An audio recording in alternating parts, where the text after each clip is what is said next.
What is going on, guys? Welcome back to the shop. I know it's been like 2 weeks since I've last uploaded a video, and I'm sorry for that. I've been busy working on the car, and it's hard to work on the car and film when it's just me. Or if Daniel does come over, we're putting in work. We're trying to hurry up and get this car finished. But I have some updates for you guys. I don't know if I've showed you in the last videos or not, but let's start with the radiator. How about that? So we got this Mishimoto radiator. I had Andy Dennington over at One Up Fabrication weld these 16 AN and 20 AN bung on the radiator. And I also got my Flexolite fans in. These things are massive. And as you can see, there's a little gap here. That's okay, we're gonna make a little side sheet to make it airtight. And I also welded up these brackets on the top and bottom to hold the radiator fans in place. What else? We got this nice fuel cell cradle. Yes, fuel cell cradle. We welded in. It clears the exhaust, as you guys can tell. We also heat wrap the exhaust. And if you guys don't notice, it actually sits above the diff and the exhaust. So if we ever bottom out or anything, the diff, well actually the exhaust will go first. But then I also spot welded, and then we welded these plates in to the frame. This one, and there's that one over there, that one up there. And then we have a front brace welded up here, and then the cage is welded to the front brace. Also spot welded along the whole car. Keep it a little stiffer. Then we'll go to the engine bay. Also the other day, I did some more tweaking to the steering rack. This is a manual steering rack now. It is depowered. And I'll tell you what, it moves like butter. So let's get the car down. And as you guys can probably already tell, I do have an intake on the car now. I need to get a new filter. That one was just one I had laying around. But yeah, we got an intake on the car. This old dirty bastard. Man, I'm running out of money, and that's the crappy part, because season is upon us. It is March 11th. The first drift event in Oklahoma is April 18th, and I'm not gonna make it. I already know. That's okay. Hopefully May, the car will be done hopefully by May. But Andy, the one that did the radiator, One Up Fabrication, also did the intake. I did the pie cuts for him, and then I marked it exactly where I wanted it to be cut at. So we have a short radius 90, and then it kind of comes over to, I guess that would be about a 45. And if you guys notice, it clears my fuel pressure regulator. I can also fit an Allen key in there and adjust it without having to take the intake off. Have the AIT sensor there. Filter comes here, right there. Get some airflow right next to the AccuSump. So yeah, everything's coming along. I did get a new oil filler cap today, but I left it at work. It's just a chrome one. It's really short. It doesn't have a breather built in like this one. So, but we're gonna run out the radiator in the rear probably this weekend. There's a fuel cell. It is a fuel safe system. It also has the Radium Engineering surge tank setup. So we have my lift pump here, and then we have the 1-2 pumps. I have 3 pumps currently in the car, the lift pump, and then I have 2 surge tank pumps. That's 1-2. Then we have the pump outline, the pump return line, and that's where we'll put fuel in. There's the vent, and then this is a, whatchamacallit, a fuel level sending unit thing. But yeah, this is everything, and you can see where I spot welded along here, and we try to get it as close to the front as possible, also to give me a little impact room. We don't have much back here. I mean, you got a big old giant bumper, but there's a little impact room here, and also to keep as much weight as close to the rear axle as possible to help with the weight distribution. So this weekend we're gonna mount the radiator back here, try to get it to fit up somewhat, and see what happens. I kind of want to redo the firewall. Just don't think I'll have enough time. Time is the thing that is killing me the most. Is if I had more time, this car would be done, but I don't have enough time, and I don't have enough money. That's the big problem. But yeah, I want to redo the firewall. I don't have time. I don't have money.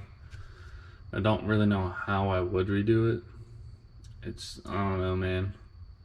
But we got to figure out some type of venting. We're gonna have to pop the back glass out and put some Lexan in it. Try to figure out some type of venting. I'm definitely probably gonna have some vents. We'll pop these out and put Lexan in them as well. Probably have vents going through out there. We also have some of the Holley stuff. As you guys can tell, we have some wiring going on. There's a Holley terminator. And you got some wires running out throughout the car. I haven't got anything wired up. Nothing's final. But man, these radiator fans are fucking huge. So these are my new radiator fans. And then, I don't know if you guys can tell. Put these ones down a little. Those are my old radiator fans. Little small Mishimoto ones. And I got these ginormous Flexolite ones. And then they actually came with a controller, but I left the controller on my pickup. But yeah. And look at these mounts, dude. These mounts I welded up. Just something quick and simple. Just went off of these bolt holes. We got bolt holes up front too. Went off of these bolt holes, and then the Flexolite fans actually have, not rivets, but you know what they are. I don't know I forgot what they're called. I have a bunch of them over there. But yeah, rib nuts, there you go. They have some rib nuts in there with threads in them. So yeah, it's just a quick update on things that are going on in the shop. I don't know if I told you guys this last time, we're gonna have to take the heads back off because when we're putting the Tech Speed rockers in, I guess some of the reds in the head weren't completely finished, so it had little tiny pieces of aluminum, and I don't want to risk anything. And also it probably has some fiberglass dust in there. I tried to seal it off the best I could, but fucking that shit can get in no matter what. So we're gonna take the heads back off, order new head gaskets just as a precaution. I'd rather put new head gaskets on, even though these ones haven't been ran. They have been squished, so I'd rather just put new ones in and go from there.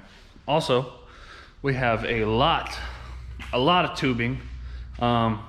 We built a rack, the wall of tubing. This is like, shit, I forgot how many feet this is. This is a lot of feet. We can basically make a whole roll cage with this. This is FD legal spec roll cage tubing. So, and it's also NHRA roll cage tubing spec.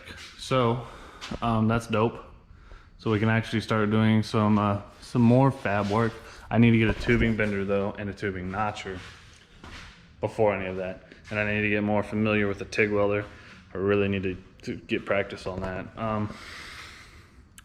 But yeah, there's your little update. I mean, there's not much going on. I just don't have much money, and I don't have much time to do anything. I try to do as much as I can throughout the days. But like making mounts for the radiator in the rear, that's gonna require multiple people. So we'll see how that goes. And but yeah, that's all I got for now. Peace out. Hope you enjoyed the video. Stay tuned for more. Daniel may have a surprise for you guys. We also worked on Daniel's car, but we didn't film it. So he has some I'm sorry, getting sidetracked. I know I was supposed to end the video, but so he has some teen coilovers that he bought for his car. I told him not to buy them, but you know Daniel, impatient, right? So he went and bought teen coilovers. These teen coilovers have been around the block for God knows how long, at least 13 years. These things have been used and abused. They were on my buddy John's car. Actually, it was his wife's car. And like, fuck, I don't even know, 2005? Man, I don't know. I'm just making that up. But look at these things. These things are crusty. That bearing it's still okay, but this one, man, it's just fucking loose as a goose. And somebody actually snapped the bolt off in there. You can also see it on this side. And these were the springs. So what we did is, because, and they were way too low, and you can't really adjust ride height on the teen coilovers because they're just more, you can only adjust the damping and the spring. But yes, that will lower and increase the height of your car, but not by much. But anyway, we took his top hats off and we took his springs off. And because I upgraded to these bigger springs, I upgraded to these 14K springs. Gave Daniel I think they were 8K springs. Gave him my BC top hat since I'm using the FDF top hat. And we Frankensteined it onto his coilovers and it worked. It gave him about an inch more clearance, which was perfect because his tires aren't rubbing anymore. And car drives way better. Doesn't feel like the steering is like, before it is manual steering, but you didn't depower the rack, so it is kind of tough. But before you would turn the wheel and it was just, didn't want to turn. But now it's a little better. We tried to weld an exhaust on this car, but it broke off. The muffler that we had on was too heavy and there was no place to put a hanger. But yeah, that's all I got, man. Now this is officially the end of the video. Hope you guys enjoy. Stay tuned. Daniel's got some more surprises for you guys coming for his car. So peace. Later. Love you guys. Enjoy. Stay safe. And catch you next time.